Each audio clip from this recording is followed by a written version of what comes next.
자, 모든 것이 또 하나님의 은혜이고 하나님의 도우심 을 믿습니다. 저희 옆에 계신 분들 인사할까요? 하나님께서 도우십니다. 하나님께서 회복시키십니다. 아멘. 네, 그런 은혜가 이 가운데 있을 줄 믿습니다. 자, 어제가 특별한 날이었죠. 제 78주년 광복절이었습니다. 일제 치하에서 우리가 해방되고 광복을 얻은 날이죠. 그리고 또 그 과거를 거슬러 올라가면은 1910년 한일합방, 경술국치라고도 부르죠. 우리나라의 주권을 빼앗긴 그 날이 있습니다. 근데 그 주권을 빼앗기는 걸 주도한 사람들이 있는데 그 사람들을 우리는 을사오적이라 부릅니다. 많이 기억나시죠? 을사오적. 다른 말로 하면은 매국노가 되겠습니다. 근데 이스라엘의 역사를 보면 우리나라 비슷한 점이 많이 있습니다. 근데 성경 말씀도 보니까요, 매국노 같은 사람이 있습니다. 그 사람이 누구일까요? 아마 대충은 짐작하셨을 겁니다. 바로 오늘 말씀의 주인공 바로 예레미야이죠. 자, 예레미야는요, 바벨론이 쳐들어왔을 때요, 항복하러 갑니다. 싸워보지도 않고 항복하라고 말합니다. 그 당시에 그 말을 들은 사람들은 어떻겠습니까? 거룩한 하나님의 백성인데 우리가 하나님을 의지하지 않고 바벨론에게 항복한다고? 이런 민족의 반역자, 아마 이렇게 그들은 생각할 것이었습니다. 자, 그런데 그런 수치스러운 항복을 말하는 이 예레미야는 왜 그런 일을 했을까요? 그것은 바로 그가 그렇게 선포하는 것이 그의 사명이었기 때문입니다. 우리는 흔히 예레미야를 보고서 눈물의 선자라고 말합니다. 그의 사역을 보면요, 눈물 없이는 감당할 수 없는 수많은 일들이, 그리고 마음에 애달픈 그 마음이요, 예레미야를 통해서, 예레미야 에게를 통해서 구구절절히 나옵니다. 그가 가슴 아팠던 것은 바로 그가 유다의 멸망에 대해서 선포했다는 겁니다. 이스라엘 백성이 가나안 땅에 들어와서 하나님을 버리고 우상을 숭배했습니다. 가나안의 이웃을 압제했습니다. 거룩함을 상실했습니다. 그런데요, 하나님께서 계속해서 경고한데도 불구하고 그들은 죄로부터 돌이키지 않았습니다. 의지적으로 하나님을 거부하고 또 그들은 하나님께 돌아가기를 거절했습니다. 자, 이런 그들에게 남아있는 것은요, 심판뿐이었습니다. 이런 심판의 선포를, 그리고 그 땅이, 약속의 땅이 황폐하게 될 것을 계속해서 선포했습니다. 자, 이런 선지의 마음이 어떻겠습니까? 그의 마음은 선포할수록, 그리고 그들의 마음이 돌이키지 않을수록 더욱더 마음이 아팠습니다.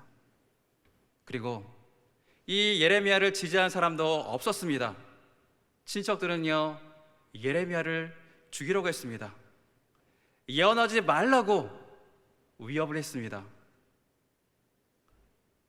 예레미야가 타락한 제사장과 성전 제도를 또한 말했기 때문입니다. 또 거짓 선지자들은 어떻습니까? 거짓 선지자들은 이 예레미야의 예언을요, 정면으로 거부합니다. 아니다. 하나님께서 평안을 주실 것이다. 거짓 선지자들은요, 이렇게 계속해서 말했습니다. 아무리 그가 하나님의 말씀을, 임박한 심판을 말한다 할지라도 거짓 선지자들은 그렇게 말하지 않았고요, 왕과 제사장과 그 백성들도 예레미야의 말을 믿지 않고 오히려 거짓 선지자들의 말을 믿었습니다. 그 마음이 얼마나 답답할까요? 뜨거운 사랑과 하나님의 사명으로 그 일들을 하는데 아무도 그 말을 믿어주지 않고 오히려 그치라 이렇게 말한다면 얼마나 그 마음이 힘들고 슬프겠습니까? 예레미야는 1차 포로, 2차 포로, 예루살렘 성벽이 무너지고 성전이 무너지고 그리고 3차 포로로 끌려가는 것을 다 보았습니다. 그가 선포하는 그대로 이루어진 것들을 다 보았습니다. 그것들을 지켜보면서 얼마나 괴로웠을까요? 얼마나 괴로운지, 내가 만일 태어나지 않았더라면 더 복이 되었을 것이라고 고백을 합니다. 이것이 바로 눈물의 선지자 예레미야의 마음이었습니다. 이스라엘 백성들에게는 언약을 지킬 의무가 있었습니다. 시내 산에서 주신 그 언약. 그런데 그들은 그렇지 않았습니다. 하나님을 인정하지 않고요, 이방신을 섬겼습니다. 자기의 유익을 위해서 이웃을 압제했습니다. 판결을 굳게 했고요, 하나님을 배반하고 율법을 지키지 않았습니다. 자, 누가 봐도 우리가 성경 말씀을 읽으면은 아니 어떻게 이런 죄를 지으면서도 그들이 예레미야의 그 선포를, 심판의 메시지를 거부할 수 있을까? 이런 의문이 듭니다. 왜 백성들은 그럼에도 불구하고 회개하지 않았을까요? 그들은 왜 죄라고 여기지 않고 하나님의 그 선포를 인정하지 않았을까요? 예레미야는 40년간 활동을 합니다. 그동안 얼마나 많이 선포했을까요? 예레미야가 그렇게 많이 선포했지만 그들은 귓등으로라도 듣지 않으려고 했습니다. 왜냐하면 그들에게는 잘못된 성전 신학이 있었기 때문입니다. 유대 백성들은 성전을 중심으로 한 신앙이 있었습니다. 성전을 중심으로 그들은 예배하고 제사를 드렸습니다. 이것은 좋은 것입니다. 성전을 중심으로 그들이 생활한다는 것은요. 그런데 문제가 있습니다. 그들은 성전에서 제사와 예배를 드리기만 하면 하나님께서 평안을 주시고 그들에게 복을 내려주실 것이라고 믿었습니다. 뭔가 우리들의 생각과 다른 것이 있죠. 안전과 풍요를 성전 제사가 보장한다고 믿었습니다. 성전 밖에서는요, 바알을 섬깁니다. 아세라 목상을 섬깁니다. 집 안에서는요, 하늘 황후에게 제사를 드립니다. 그들에게 빌면서 풍요와 안식을 구했습니다. 그러면서도요, 혼합주의로 다른 우상을 섬기면서도 성전 제사를 통해서 그들은 안정을 받는다고 믿었습니다. 그리고 다른 백성, 이웃들을 압제하고 그들의 물건을 빼앗고 동족 이스라엘 백성을 노예로 삼고 율법에 금지한 것들을 하면서도 성전에서 예배드리면 만사 오케이, 이렇게 그들은 생각했습니다. 그렇기 때문에 아무리 예레미야가 그들의 죄를 지적하고 선포해도 그들은 끄떡이 없었습니다.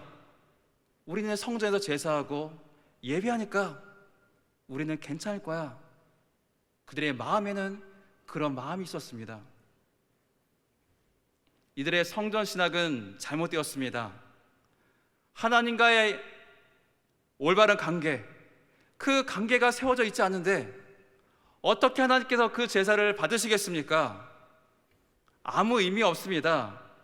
그들의 제사는 그들이 하나님 앞에 나가 하면 할수록 하나님께 가증한 것이고 위선적인 것이었습니다. 그래서 예레미야는 성전 문 앞에서 선포합니다. 예레미야 7장 4절입니다. 다 함께 우리 읽겠습니다. 너희는 이것이 여호와의 성전이라, 여호와의 성전이라, 여호와의 성전이라 하는 거짓말을 믿지 말라. 아멘.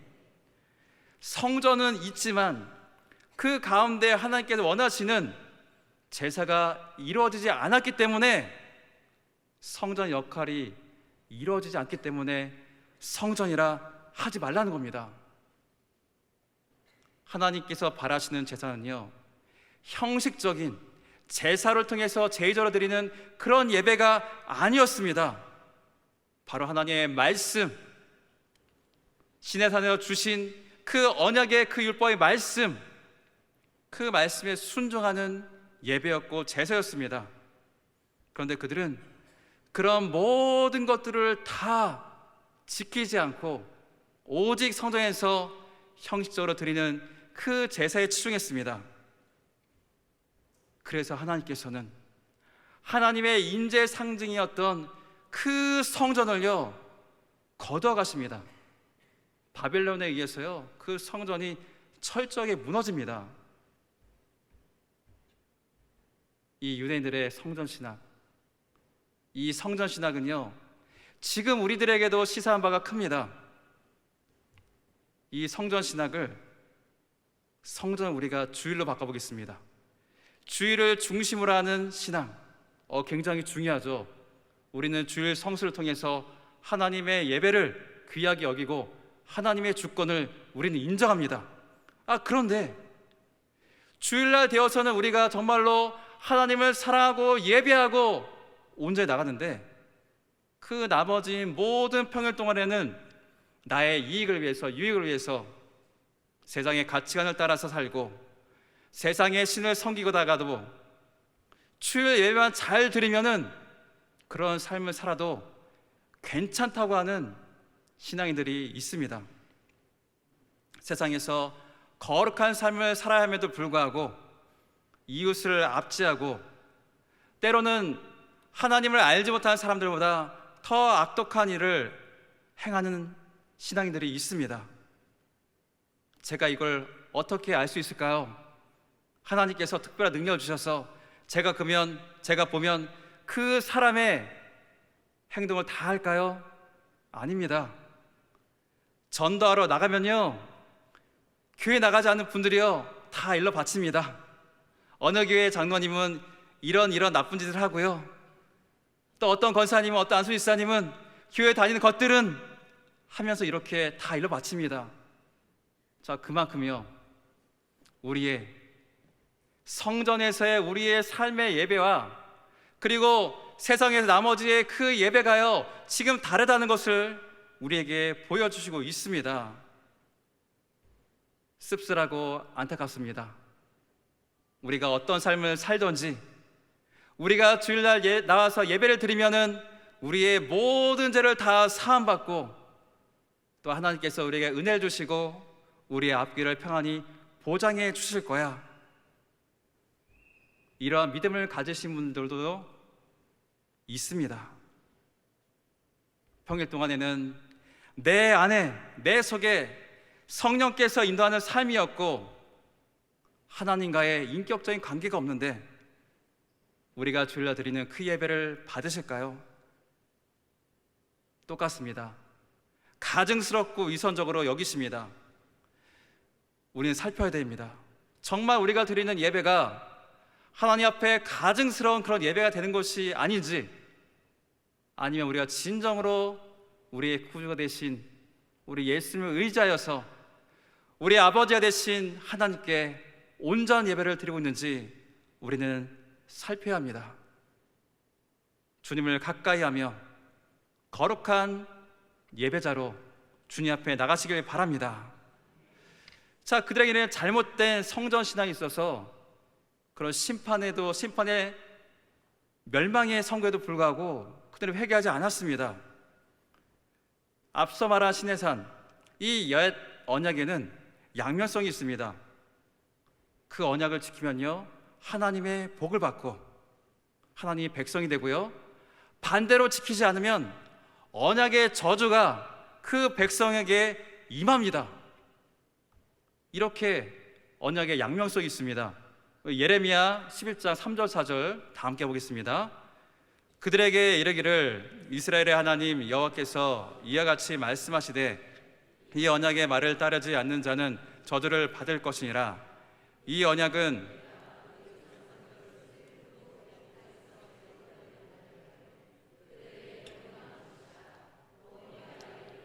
너희는 내 목소리를 순종하고 나의 모든 명령을 따라 행하라. 그리하면 너희는 내 백성이 되겠고 나는 너희의 하나님이 되리라. 아멘.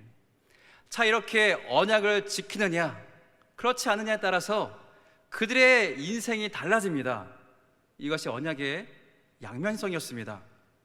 하나님의 언약을 신실하게 지키셨습니다. 그런데 다른 언약의 당사자였던 이스라엘 백성들은요, 그 언약을 파기했습니다. 지키지 않았어요. 그래서 그 언약의 저주로 말미암아 그 가운데 형벌이 임하게 된 겁니다. 이방 나라에 침략을 받고 백성들이 포로로 끌려가는 그런 무서운 형벌이죠. 그런데 여기서 끝이 아닙니다. 만약 일반적으로 형벌을 내린다면 형벌을 주는 것에서 멈출 겁니다. 그런데 하나님께서는 형벌을 주는 것으로 멈추지 않으시고 다시 돌아오게 하신다고, 회복하신다는 그런 말씀을 또한 주셨습니다. 바로 오늘 우리가 나누는 중심인 새 언약을 통해서 말이죠. 우리 31절부터 33절 다 함께 보겠습니다. 여호와의 말씀이니라. 보라, 날이 이르리니 내가 이스라엘 집과 유다 집에 새 언약을 맺으리라. 이 언약은 내가 그들의 조상들의 손을 잡고 애굽 땅에서 인도하여 내던 날에 내가 그들의 남편이 되었어도 그들이 내 언약을 깨뜨렸음이라. 여호와의 말씀이니라. 그러나 그날 후에 내가 이스라엘 집과 맺을 언약은 이러하니 곧 내가 나의 법을 그들의 속에 두며 그들의 마음에 기록하여 나는 그들의 하나님이 되고 그들은 내 백성이 될 것이라. 여호와의 말씀이니라. 아멘. 다시금 회복의 말씀을 주시면서 새 언약을 말씀하십니다. 자, 이 마음에 새겨지는 새 언약, 이 새 언약은요, 시내산 언약과 다릅니다. 이 새 언약은요, 하나님의 백성이 하나님의 말씀에 불순종하여 떠난다고 해서요, 결코 깨어지지 않습니다. 순종하지 않는다고 해서 그에게 저주가 내리는 언약도 아닙니다. 하나님의 사랑하는 백성들 가운데 주시는 그 심령의 마음에 기록한 영원한 언약입니다. 옛 언약이 어디에 새겨졌죠? 시내산에서요, 돌판입니다. 두 돌판. 이 돌판은요, 깨어집니다. 한번 깨어진 적이 있습니다. 자, 이건 무엇을 말합니까? 언젠가는 깨어질 수 있다. 그렇지만 마음에 새겨진 그 율법은 어떨까요? 이 율법은 결코 깨어지지 않습니다. 하나님께서 성령을 통해서 우리 가운데 주셨기 때문에 결코 깨어지지 않고 영원히 하나님의 인도한 가운데 우리를 천국으로 인도하십니다. 시내산 언약은 조건적이었습니다. 그것을 순종하냐, 그렇지 않느냐에 따라서 복과 저주가 임하는 언약이었고, 우리 가운데 주신 새 언약은 그 받은 모든 것이 무조건적입니다. 그리고 다시는 우리 가운데 저주가 없고, 또 주님께서 우리를 붙들어 주시기 때문에 영원한 기쁨과 평안이 우리 가운데 있습니다. 자, 이 새 언약, 이 새 언약을 이루시기 위해서, 세우시기 위해서 하나님은 신실한 왕을 세우실 것을 또 말씀하시는데요, 예레미야 33장 17절입니다. 다 함께 보겠습니다. 여호와께서 이와 같이 말씀하시니라. 이스라엘 집에 왕위에 앉을 사람이 다윗에게 영원히 끊어지지 아니할 것이며. 아멘. 자, 포로기가 되었습니다. 이스라엘에 다윗의 왕권이 끊어진 것 같습니다. 그 왕위는요, 더 이상 이어지지 않았습니다. 그런데 하나님께서는요, 신약에서 바로 예수를 통해서 이 모든 언약의 성취를 우리에게 보여주셨습니다. 마가복음 26장 28절입니다. 다 함께 보겠습니다. 이것은 죄의 사함을 얻게 하려고 많은 사람을 위하여 흘리는 바 나의 피 곧 언약의 피니라. 아멘. 바로 새 언약의 피, 우리 주님께서 하나님의 그 자녀들을 위해서 피를 흘리시는데 이 피를 통해서 새 언약을 이루신다고 말씀하고 있습니다. 바로 예수님께서 이 땅에 오셔서 이스라엘 백성들이 하지 못한 그 율법의 순종을요 온전히 이루시고요, 그리고 또 그 언약을 지키지 못할 때 받은, 그 언약을 지키지 못해서 받은 그 저주를요 예수님께서 나를 대신해서, 우리를 대신해서 십자가에 달려 죽으셨습니다. 십자가에 달린 자마다 저주받은 자라고 했습니다. 바로 우리의 모든 죄까지, 우리의 모든 그 저주까지 십자가 위에서 해결하셨습니다. 바로 예수님의 그 공로를 통해서 바로 새 언약의 백성으로서 지금 여기에 우리가 서 있고, 우리가 그 주를 바라보며 찬양하며 주께 나아가고 있습니다. 예레미야가 바라보았던 그 새 언약의 복이 예수를 통해서 바로 우리 가운데 주어졌습니다. 자, 이것은요 정말 놀라운 사실입니다. 이 새 언약을 통해서요 하나님께서 나의 하나님이 되시고요, 그리고 우리가 하나님의 백성이 되신다고 분명히 말씀하고 있습니다. 이스라엘은 실패했습니다. 하나님 백성으로 살아가는 것을요. 그렇지만 우리는 하나님의 백성으로 살아갈 수 있습니다. 깨어지지 않는 영원한 새 언약을 우리 가운데 주시고, 우리가 하나님이 누구인지를 알게 하시고 주님의 뜻대로 살아갈 수 있는 그 힘을 성령을 통해서 우리에게 주셨기 때문입니다. 여러분들이 그 은혜를 붙들고 나가셨으면 좋겠습니다. 또 성경 말씀을 보면요, 예레미야를 보면은 또 하나님께서 특이한 명령을 또 내리십니다. 바로 예레미야에게 그의 사촌 형제의 땅을 사라는 겁니다. 땅을 사고 그 증서를, 매매 증서를 오랫동안 보관하라는 겁니다. 그냥 보면 이상하지 않습니다. 근데 그 때가 중요합니다. 바로 이 때는요 바벨론이 쳐들어왔을 때입니다. 당장 내일이라도요 예루살렘 성벽이 무너지고 그들이 바벨론에게 완전히 제압당할 수 있고 망할 때가 가까이 왔을 그때입니다. 바벨론에 의해서 성전이 무너지면 어떻게 됩니까? 성벽이 무너지고 끌려가면 어떻게 됩니까? 그 매매 증서가, 땅 문서가 소용이 있을까요? 소용이 없습니다. 휴지 쪼가리입니다. 그런데 그런 명령을 내리십니다. 바로 여기서 우리는 하나님께서 그들의 백성을 다시 돌아오게 하실 것이고 다시 그 땅에서 매매가 이루어질 것이라는 것을 보여주는 사건입니다. 하나님은요 다시 그 백성을 내가 돌아오게 하리라, 그것을 보여주시기 위해서 이런 상징적인 확증을 보여주신 겁니다. 지금은 하나님께서 그 땅에서 그들을 쫓겨내십니다.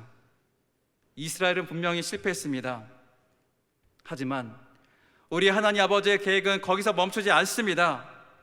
그들의 죄로 완전히 언약이 깨어졌다 할지라도 하나님은 새 언약을 통해서 그들의 마음에 새 언약을 기록하시고 또 그 소로부터 그들의 심령을 변화시키시고 새 영을 그들에게 부어주셔서 그들의 하나의 백성으로 살아갈 수 있도록 하신다고 명하셨습니다.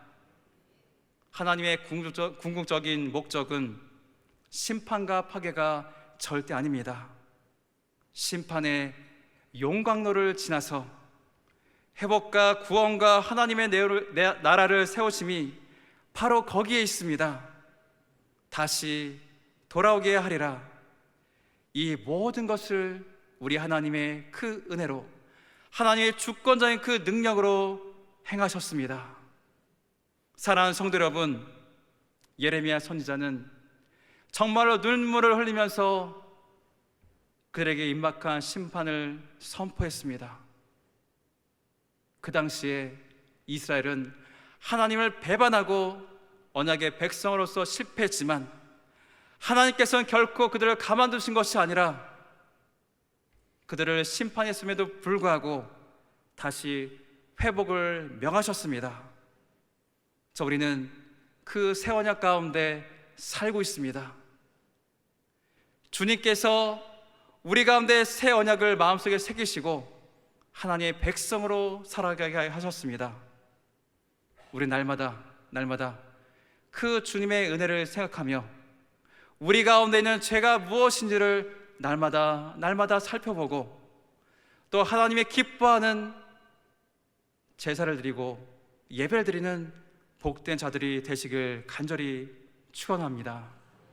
그리고 우리가 하나님께 거룩한 삶을 드리고 나갈 때 주시는 그 은혜를 붙들고 지금 우리 가운데 있는 고난이 있다고 할지라도 우리를 반드시 회복시키시고 인도하시는 그 주님의 손을 더욱더 붙들고 나가시길 바랍니다. 우리는 실패할 수 있습니다. 그렇지만 우리 주님은 결코 실패하지 않으십니다. 다시 회복시키시고 다시 돌아오게 하십니다. 그 소망을 가지고 나가시는 여러분 되시기를 주님의 이름으로 간절히 축원드립니다.